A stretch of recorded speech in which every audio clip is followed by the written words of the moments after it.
પોરબંદર તાલુકાના વિશ્રામ દ્વારકા એટલે કે શિંગડા ગામે શ્રીમદ ભાગવત સપ્તાહનું આયોજન કરાયું હતું, જેમાં યોજાયેલ વિવિધ ધાર્મિક અને સામાજિક કાર્યક્રમમાં મોટી સંખ્યામાં લોકો ઉપસ્થિત રહ્યા હતા।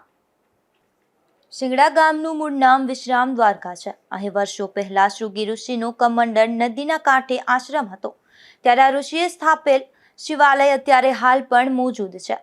અહીં શૃંગી ઋષિના આશ્રમે ભગવાન શ્રી કૃષ્ણ મથુરાથી દ્વારકા જતી વખતે વિશ્રામ કરેલો અને શૃંગી ઋષિના આશીર્વાદ મેળવી ભગવાન શિંગેશ્વર મહાદેવની પૂજા અર્ચના કરી હતી, જેથી આ ગામનું મૂળ નામ વિશ્રામ દ્વારકા છે। મોટવાડા ગામના મહેર સમાજે પોરબંદરના મહારાણા સાહેબની મંજૂરીથી શિંગડા ગામ દાનમાં આપ્યું હતું। ત્યારબાદ સદારામ બાપુ અને ત્યારબાદ મોહનદાસજી બાપુ અહીં ગાદીપતિ સ્થાપિત થયા હતા અને હાલનું જે ભવ્ય મંદિર છે તે મોહનદાસ બાપુજીએ નિર્માણ કરેલ છે।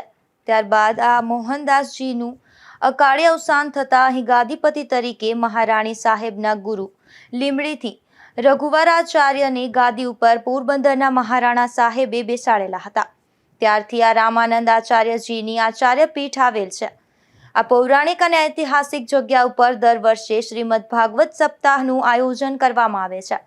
હાલમાં તારીખ 7/5/2025 થી તારીખ 14/5/2025 સુધી સવારે 9 થી 12 અને બપોરના 3 થી 5:30 સુધી આ ભાગવત સપ્તાહનું આયોજન થયું છે, જેમાં પોરબંદરના મહાન ભાગવતાચાર્ય ચંદ્રેશભાઈ સેવકે ખૂબ જ સંગીતમય શૈલીમાં અને રસપ્રદ ભાગવત કથાનું રસપાન કરાવે છે અને શિંગડા ગામ તેમજ આજુબાજુના વાડી વિસ્તારના ખેડૂતો તેમજ આજુબાજુના ગ્રામજનો તેમજ બહારથી પણ બહોળી સંખ્યામાં ભાવિકો ભાગવત સપ્તાહનું રસપાન કરવા આવે છે। આ ભાગવત સપ્તાહનું આયોજન હાલના મહંત શ્રી સર્વેશ્વર આચાર્યજીના માર્ગદર્શન નીચે સમગ્ર ગામ તેમજ મૂળ શિંગડા ગામના અને હાલ રાજકોટ, જામનગર, સુરત અને વડોદરા વસેલા ગ્રામજનો આર્થિક સહાય મોકલે છે।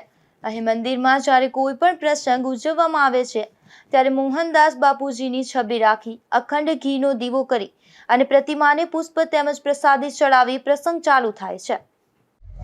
શિંગડા ગામમાં શેષ મઠમાં ભગવાન વિશ્રામ દ્વારિકાધીશની સાનિધ્યમાં શ્રીમદ ભાગવત સપ્તાહનું ભવ્ય અને દિવ્ય આયોજન થયું છે। ત્યારે આપ સૌને આ ભાગવત કથા કહેવા માટે ચંદ્રેશભાઈ સેવક હૃદયની લાગણી વ્યક્ત કરે છે। હું ભગવાન ભાગવતજીની કથા માટે કાલાવાલા કરી મારી વાણીને પવિત્ર કરું છું। આપ સૌને સાદર આમંત્રણ આપતા હૃદયની લાગણી વ્યક્ત કરું છું। આ સામે બાજુમાં જ ભગવાન ઋષેશ્વર મહાદેવ બિરાજમાન છે, શૃંગેશ્વર મહાદેવ બિરાજમાન છે। આ બધા જ ઇતિહાસના આપણા સુંદર મજાના સ્થાનો છે, તીર્થ સ્થાનો છે। આ સમય જ્યારે શ્રીમદ ભાગવતની કથા થઈ રહી છે ત્યારે આ મનોરથમાં આપ સૌને આમંત્રણ આપતા સૌને મારા પ્રણામ। જય સિયારામ, જય દ્વારિકાધીશ। આ શ્રીમદ ભાગવત સપ્તાહમાં ગુજરાત ન્યૂઝના બગવદરના પત્રકાર ધીરુભાઈ નિમાવત તેમજ તેમના ધર્મપત્ની કિરણબેન નિમાવતનું શિંગડા ગામના સરપંચ માલદેવજી ઉડેદરા તેમજ તેમના ધર્મપત્ની દ્વારા વ્યાસપીઠ ઉપર બોલાવી શાલ ઉઢાડી સન્માન કરવામાં આવ્યું હતું। ધીરુભાઈ નિમાવત, ગુજરાત ન્યૂઝ, બગવદર।